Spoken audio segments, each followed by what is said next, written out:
politique ne sert qu'à ceux qui ont du fric. Pendant que moi j'essaie de survivre sans trop craindre les flics. De quoi se sentir comme si t'étais né dans une fosse sceptique. C'est à ne rien comprendre, c'est pourtant pas mathématique. Laissez-moi donc trouver mon chemin vers l'Atlantique avant que je finisse par caler comme un cyclatique. Puis détruire par ceux qui t'ont promis ces droits dits démocratiques. Puis cesse donc de faire ton chic, ça devient que trop sadique. Cette humanité s'intoxique à l'arsenic. Elle est déshumanisée par toutes ces émanations toxiques. Non, moi je te dis, mon scepticisme n'est plus compréhensif que la physique, car je rêve encore à une humanité juste et pacifique. Mais tant que la politique sera sadique, je resterai sceptique.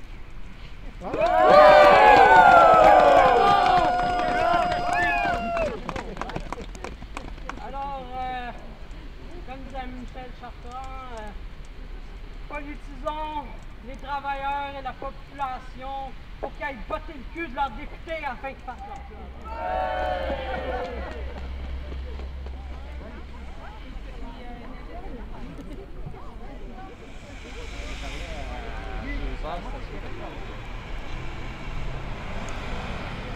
Récemment, super intéressant. Et lui, il avait vraiment,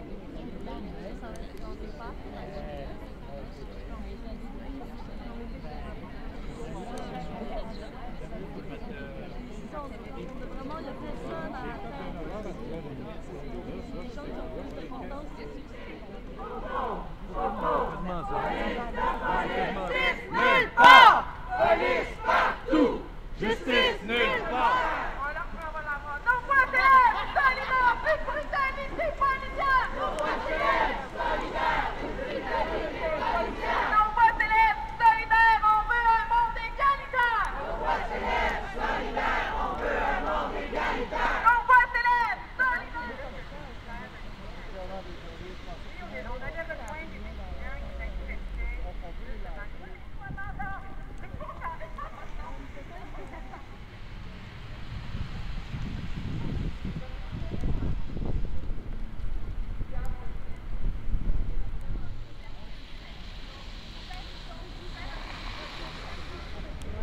Merci beaucoup. On espère que vous allez continuer à rester avec nous et on espère que d'autres mondes vont venir se joindre à nous parce que c'est pas fini, on est là jusqu'à la fin. La police est dangereuse. La police est dangereuse. Triste anniversaire aujourd'hui.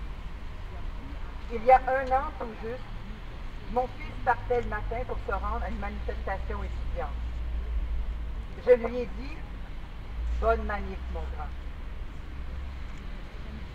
Ça ne m'est même pas passé par l'esprit de lui dire, sois prudent.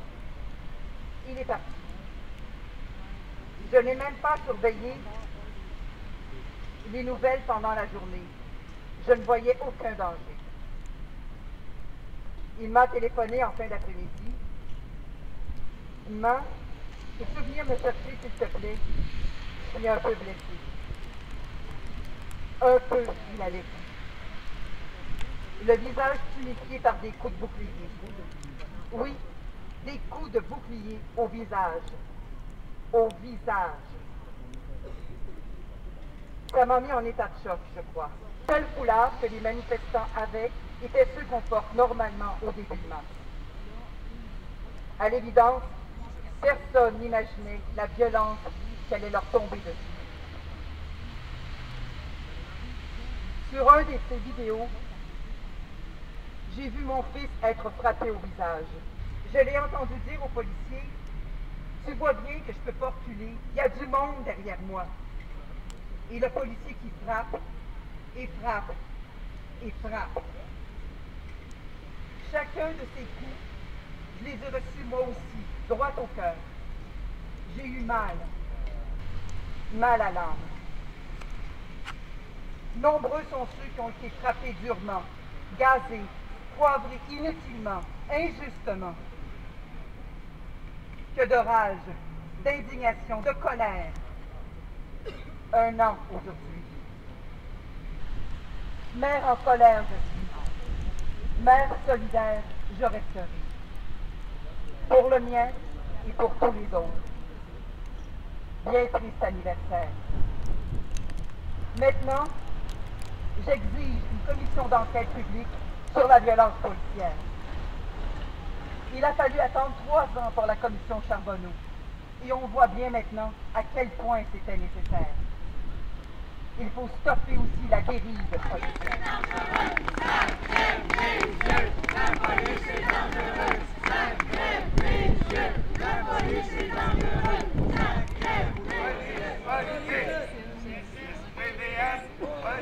On ne veut pas de police politique, on veut une enquête publique.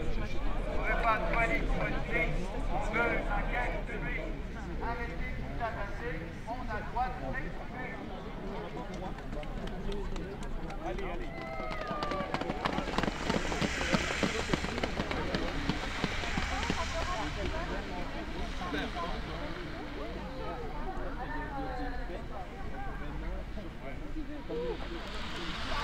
Extrêmement vigilant parce que lui, pour obtenir le même résultat, il ne devait pas faire ça. Ça a été un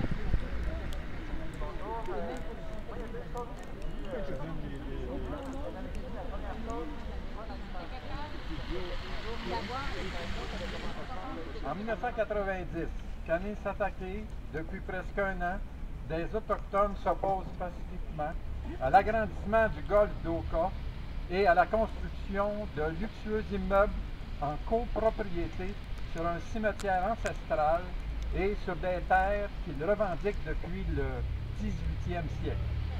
Au mois de mai, devant l'intransigeance des élus du village et l'imminence de la destruction de la Pinède, ils occupent le golfe, érigent une barricade et bloquent la route 344 avec l'aide d'un groupe de warriors. Après des négociations infructueuses, le 11 juillet, à 5h30 du matin, la SQ tente un coup de force alors qu'une centaine de policiers, lourdement armés, chargent la barricade à travers une épaisse fumée de gaz lacrymogène et poursuivent des warriors en fuite. Une fusillade intense éclate et le caporal Marcel Lemay est tué. Alors que la police se retire, des warriors de Kanawagi et d'Akwesasne bloquent le pont Mercier.